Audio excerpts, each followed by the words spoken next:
داڑھی ایک مٹھی سے کم کرنا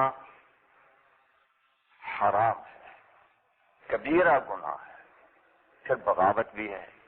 بغاوت کا مطلب جو میں نے پہلے بتایا تھا کہ دوسرے لوگ بھی ساری دنیا دیکھے کہ یہ اللہ کا نافرمان ہے، ایسا گناہ کہ سب دیکھ رہے ہیں کہ یہ اللہ کا نافرمان ہے، اس کو کہتے ہیں بغاوت اور کھلا ہوا گناہ۔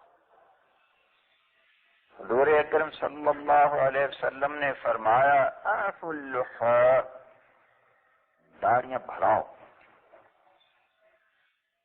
کتنی بڑھاؤ؟ دوسری حدیثوں میں یہ ثابت ہے کہ آپ نے ایک مٹھی رکھ کر زائد بال کاٹے ہیں، اس لیے ایک مٹھی سے زائد کے بارے میں تو اختلاف ہے کہ زائد رکھنا بہتر ہے یا کاٹ دینا بہتر ہے۔ تو فتویٰ اس پر ہے کہ زائد کا کاٹ دینا بہتر ہے، ایک مٹھی سے زائد کاٹنا بہتر ہے۔ نہیں کاٹے گا تو بھی کچھ حرج نہیں، مگر ایک مٹھی داڑھی رکھنا اجماع امت ہے، اجماع امت کے فرض ہے، اور اسے کم کرنا کبیرہ گناہ حرام، کم کرنے کی کوئی گنجائش نہیں۔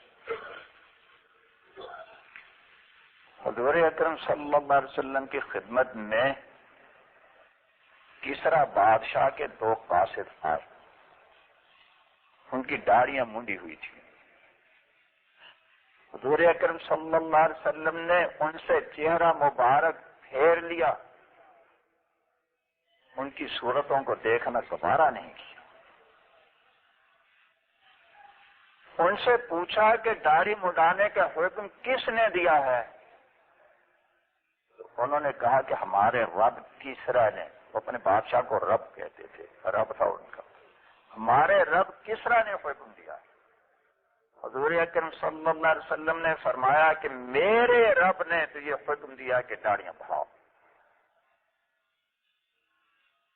بات اصل یہ ہے کہ آج کل کے مسلمانوں کا زیادہ قصور اس لیے نہیں کہ ان کو یہ باتیں کسی نے بتائی ہی نہیں، پھر بات میرے ذہن سے نکل نہ جائے۔ وہ انگلینڈ کا دورہ کر کے ایک مہینہ تقریباً وہاں رہا ہوں، اور جہاں بھی جاتا ہوں ایک مہم لے کر آؤں، ایک ہی مہم، یہ 7 باتیں۔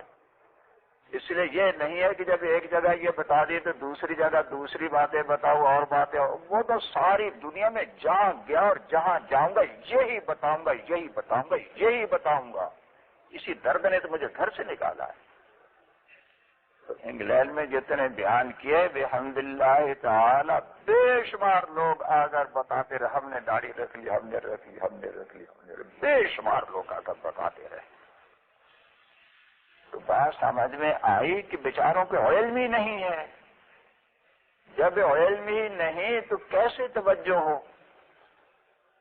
ناواقفیت ہے، ناواقفیت کی بنا پر سنتے رہے کہ داڑھی رکھنا ثواب ہے، سنت ہے، کوئی رکھ لے گا تو ثواب ملے گا، نہیں رکھے گا تو گناہ پھر بھی نہیں ہے۔ عام طور پر یہی سمجھتے ہیں نا۔ تو جب بات کا علم ہی نہیں تو بیچاروں کو ہدایت ہو کیسے؟ معلوم نہیں ہوا۔ تو جہاں پتہ چل گیا، تو جیسے میں نے بتایا کہ خاص طور پر لندن میں، انگلینڈ میں کئی شہروں میں گیا ہوں، لندن میں خاص طور پر بے شمار لوگ، اس نے داڑھی رکھ لی، اس نے بھی رکھ لی، اس نے بھی رکھ لی، اس نے بھی رکھ لی۔ یا اللہ تیری وہ رحمت جو لندن والوں پر ہو گئی، وہی رحمت ٹورنٹو والوں پر بھی ہو جائے گی انشاءاللہ تعالی، ہو جائے گی۔ تو حضور اکرم صلی اللہ علیہ وسلم نے فرمایا کہ میرے رب نے تو یہ حکم دیا کہ داڑیاں بڑھاؤ۔ اب جو لوگ اب تک داڑیاں مڈاتے رہیں وہ غور کریں کہ ان کا رب کسرا ہے یا ان کا رب اللہ تعالی ہے۔ حضور اکرم صلی اللہ علیہ وسلم نے دونوں ربوں کا مقابلہ کر کے بتا دیا، دو رب۔